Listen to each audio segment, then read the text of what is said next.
అందరికీ నమస్తే. నేను మీ Ashok Kumar. Welcome to our channel. మనతో స్టూడియోలో షణ్ముఖ్ గారు ఉన్నారు. నమస్తే షణ్ముఖ్ గారు. నమస్తే అండి. సూటిగా విషయానికొస్తే టీడీపీ అఫీషియల్ సోషల్ మీడియా అండి. దాంట్లో ప్రధానంగా ఒక 2-3 రోజుల నుంచి ఒక ఫోటో చక్కర్లు కొడతా ఉంది. ఆ ఫోటో సారాంశం ఏందంటే ఓవరాల్‌గా బ్రహ్మర్షి విశ్వామిత్ర ఆయన ప్లేస్‌లో చంద్రబాబు గారు ఏపీ సీఎం. ఇంకా రాముడి ప్లేస్‌లో నారా లోకేష్ గారు. పక్కన లక్ష్మణుడి ప్లేస్‌లో పవన్ కళ్యాణ్ గారు. ఈ పోస్టర్‌లో మొత్తం వీవిలా ఉంది. పైన ఇద్దరు బ్రహ్మరాక్షసులు. ఆ బ్రహ్మరాక్షసుల్లో స్కెచ్‌గా మనం నిశితంగా పరిశీలించి చూస్తే తెలంగాణలో ఆయన ప్రొఫెసర్ నాగేశ్వరరా అని అనుకునే విధంగా అనిపించిందండి. అదేమో టీడీపీ అఫీషియల్ సోషల్ మీడియాలో పోస్ట్ చేశారు. దానికి కౌంటర్ ఇస్తూ ప్రొఫెసర్ నాగేశ్వర్ గారు కీలకంగా కొన్ని వ్యాఖ్యలంటూ చేయడం జరిగింది. ఆ వ్యాఖ్యల్లో భాగంగా ఆయన చేసిన ప్రయత్నం ఏంటంటే అటు పవన్ కళ్యాణ్ గారికి, ఇటు టీడీపీకి ఇద్దరి మధ్య అంటనట్టు చురకులు అంటించి అంటకుండా వీళ్ళిద్దరి మధ్య విభేదాలు తెచ్చే విధంగా, అంటే మనకు తెలుసు కదండి, చాలా న్యూట్రల్ ముసుగులో మాట్లాడుతూ ఉంటాడు. అలా వ్యాఖ్యలు చేయడం జరిగింది. ఇందులో భాగంగా నరేంద్ర మోడీ గారు నాకు చాలా ఇష్టము అంటూనే, అంటే నరేంద్ర మోడీ గారి పేరెత్తి కూడా హిందీలో ఏదో డైలాగ్ చెప్పారు. ఆ డైలాగ్ మీరు చూసినారనుకుంటాను. ఆ డైలాగ్ ఏందో మాకు చెప్పే ప్రయత్నం అంటూ చేయండి. ఈ మొత్తం అంశాన్ని ఏ విధంగా చూస్తారు మీరు? ముందుగా ఇట్స్ ఏ లెంతీ క్వశ్చన్ అండి. జగన్మోహన్ రెడ్డి గారు చెప్పినట్టు ఇట్స్ ఏ లెంతీ క్వశ్చన్. ఇంకా తప్పట్లేదండి నాకు. మీరు అడిగినటువంటి ప్రశ్నలో ఒకవైపు ప్రొఫెసర్ కె నాగేశ్వర్ గారు కూటమి ప్రభుత్వం మధ్య ఏదైతే చిచ్చు పెట్టే ఆలోచన చేసి మరీ వ్యాఖ్యలు అయితే చేయడం జరిగింది. అదొక అంశము. రెండో అంశం వచ్చేసి ఆయన మీరు చెప్పినటువంటి టీడీపీ సోషల్ మీడియాలో ఏదైతే పోస్ట్ పెట్టారో దాన్ని వివరిస్తూ న్యూటన్స్ థర్డ్లా అప్లై చేశారండి. Every action equals to the opposite reaction. For every action there is an opposite and equal reaction అనేసారు కదా. మరి ఇప్పుడు మొదటి అంశం మనం మాట్లాడుకుందాం. ఏంది? మోడీ గారు నాకు స్ఫూర్తి ప్రదాత. మోడీ గారు ఏమన్నారు? ఏ గాలియా దేతే రహతే హై, మేరా బేజ్ మే జాకే ఏ గాలియా పౌష్టిక్ బంతే హై అని చెప్పేసి డైలాగ్ చెప్పారు వీడియో. ఒకరోజు తెలుగులో కూడా చెప్పండి, నాకు అర్థమయ్యేట్టుగా. అంటే మీరు తిడుతూనే ఉండండి, ఆ తిట్లు నా కడుపులోకి వెళ్ళి అవి పౌష్టికాహారంగా మారుతున్నాయి అని చెప్పేసి, నా శరీరానికి అవి ఒక పౌష్టికాహారంగా మారుతున్నాయని చెప్పేసి మోడీ గారే మాకు ఈ విషయంలో స్ఫూర్తి ప్రదాత అని చెప్తూ, ఒక కమ్యూనిస్టు భావజాలం ఉన్నటువంటి ప్రొఫెసర్ కె నాగేశ్వర గారు ఒక మతాన్ని, అంటే బీజేపీ సిద్ధాంతం తెలుసుగా, మతం హిందుత్వవాదులు, మరి వారిని పొగుడుతూ చేసినట్టు వ్యాఖ్యలు సంచలనంగా మారాయి. అంటే మీరు చెప్పే ప్రకారం ఈ కూటమి ప్రభుత్వంలోకి రావడంతో ఆయన మతిస్థిమితం అటు ఇటు కాకుండా చెప్తానండి, అక్కడికే వస్తాను. ఇప్పుడు ఏమంటున్నాడు ఆయన?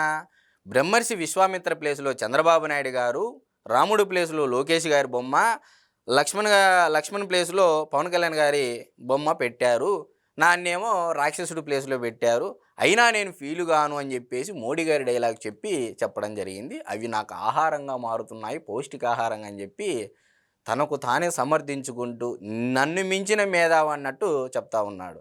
నారా లోకేష్ గారిని అంటే కార్నర్ చేస్తూ, అంటే ఎక్కడో నారా లోకేష్ గారు భవిష్యత్ రాజకీయ నాయకుడిగా ఎదుగుతున్నాడు అనే ఒక దురాలోచనతో అంటున్నట్టు చెప్పనట్టు స్మూత్గా న్యూట్రల్ ముసుగులో లైన్ తీసుకోవడం జరిగింది. ప్రధానంగా ఇక్కడ ఒక ప్రశ్న ఉద్భవిస్తుందండి. అదేంటంటే బాబు గారిని పవన్ కళ్యాణ్ గారు జైలుకి వెళ్ళి కలవడం జరిగింది. తిరిగి వచ్చేటప్పుడు ఒక పక్కన నారా లోకేష్ గారు, ఒక పక్క బాలకృష్ణ గారు, మధ్యలో బ్లూ షర్ట్ వేసుకున్నాడు అనుకుంటాను ఆ రోజున పవన్ కళ్యాణ్ గారు. అంటే ఇద్దరు వైట్ అండ్ వైట్లో ఉంటే పవన్ కళ్యాణ్ గారు మధ్యలో ఉన్నారు. అంటే ఆ రోజున అంత ఇంపార్టెన్స్ ఉంది, ఈరోజు ఎందుకు తగ్గించారని చెప్పి ఈరోజు జనసేనాని, అదేవిధంగా పవన్ కళ్యాణ్ గారిని అందరినీ తీసుకొచ్చి టీడీపీకి అగెన్స్ట్గా ఆయన మాట్లాడుతున్నారు. ప్రధానమైన క్వశ్చన్ అదే, ఆ రోజు అంత ఇంపార్టెన్స్ ఉంది, ఈరోజు ఎందుకు లేకుండా పోయింది. సిరివెన్నెల సీతారామ శాస్త్రి గారు ఆల్రెడీ ఒక పాట రాశారండి, అర్ధశతాబ్దపు అజ్ఞానాన్ని స్వతంత్రమందామా అని.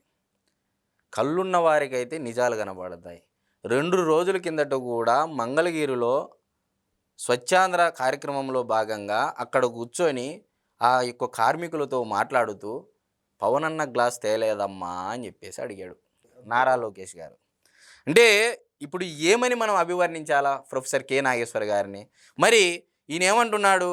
ఆ రోజు ఎలక్షన్కి ముందు పవన్ కళ్యాణ్ గారు మధ్యలో ఉన్నారు, ఇటు లోకేష్ గారు ఉన్నారు, ఇటు బాలకృష్ణ గారు ఉన్నారని చెప్పేసి చెప్పకనే చెబుతూ ఈరోజు పవన్ కళ్యాణ్ గారిని లక్ష్మణ్ ప్లేస్లో ఎందుకు పెట్టారు అని చెప్పేసి కూటమి ప్రభుత్వం మధ్య చిచ్చు పెట్టే ఆలోచనలు మళ్ళా స్టార్ట్ చేశారు. చెప్తూ నేను జగన్మోహన్ రెడ్డి గారికి వాళ్ళతో పాల్గొను, అంటే జగన్మోహన్ రెడ్డి గారికి సపోర్ట్ చేయను, టీడీపీకి సపోర్ట్ చేయను, జనసేనకి సపోర్ట్ చేయను, నేను ఒక మేధావిని అని చెప్పేసి చెప్తా ఉన్నాడు. మరి ఆయన వర్ణన ఎట్లుందంటే, మనము శ్రీకృష్ణుడు ఒకటి చెప్తాడనమాట, తనకు తాను అంతర్మదనం చేసుకున్నప్పుడు ఒకటి చెప్తాడనమాట.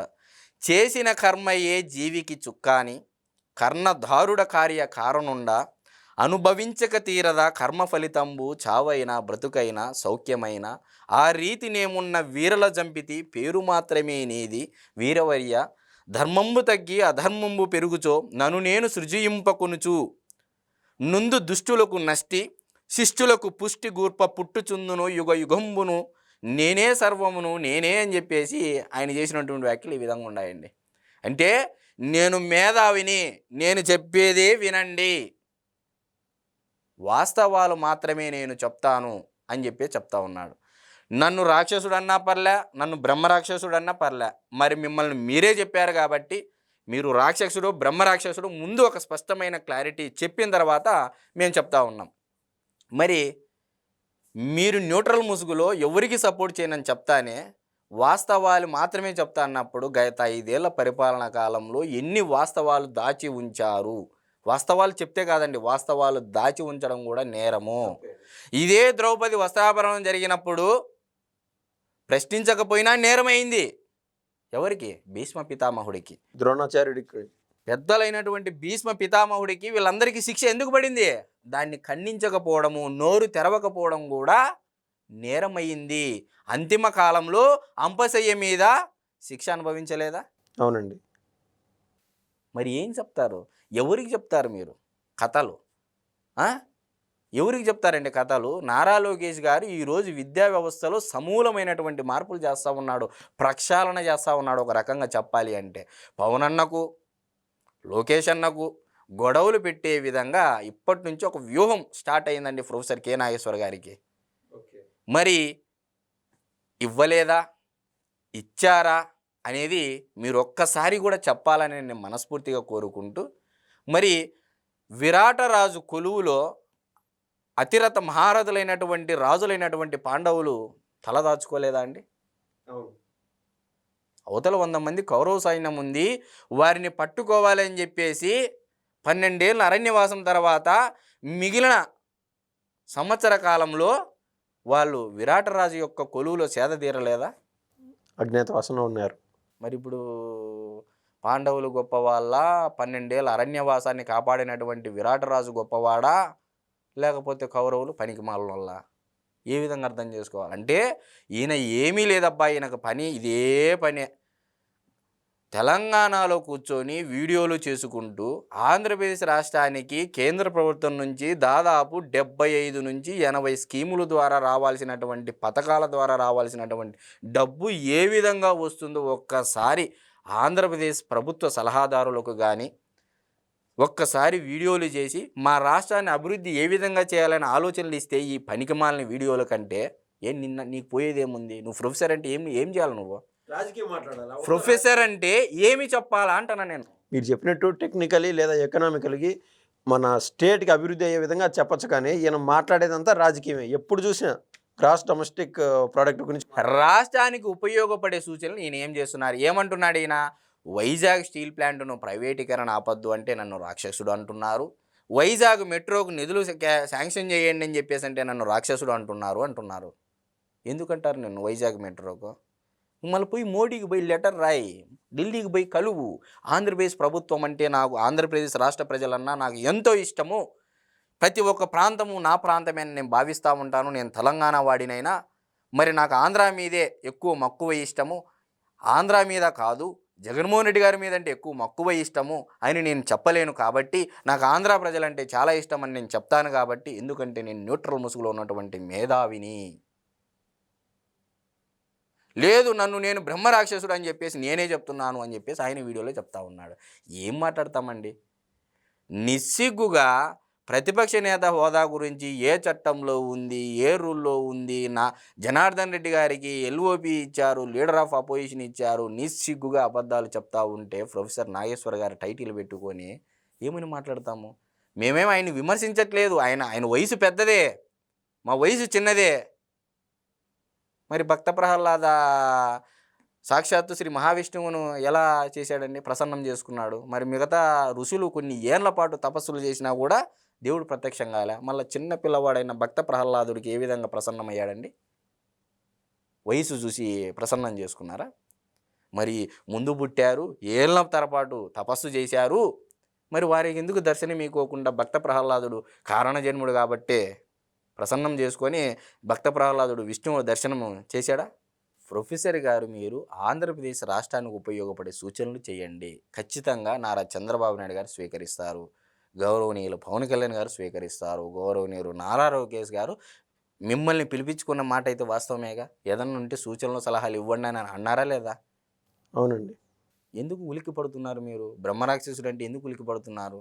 మీకు మీరేందుకు తెలిసినప్పుడు ఎందుకు ఉలిక్కి పడుతున్నారని నేను అంటా ఉన్నా. మీరు ప్రొఫెసరే, వయసులో పెద్దవారు, మేము గౌరవిస్తూ ఉన్నాము అంటే వయసు ఉంటే ఇంక ఏం మాట్లాడినా మీరు కరెక్టేనా? అది ఎలా ఉంటుందంటే అండి, స్లో పాయిజన్ ఏ విధంగా పనిచేస్తుందో అట్లా, అంటే న్యూట్రల్గా పెద్దరికంతో పెద్ద మనసుతో మాట్లాడుతున్నాడు అన్నిట్లో అనిపిస్తుంది. కానీ చిన్నగా ఆ పటాన జగన్మోహన్ రెడ్డి దిక్కును ఆడియన్స్ని తీసుకెళ్ళిపోయే తత్వం అయింది. నేను అనేది ఏమంటున్నానంటే, మీలాంటి వారు కెరియర్ ప్రశాంతంగా గడపాల్సినటువంటి కాలం ఇది.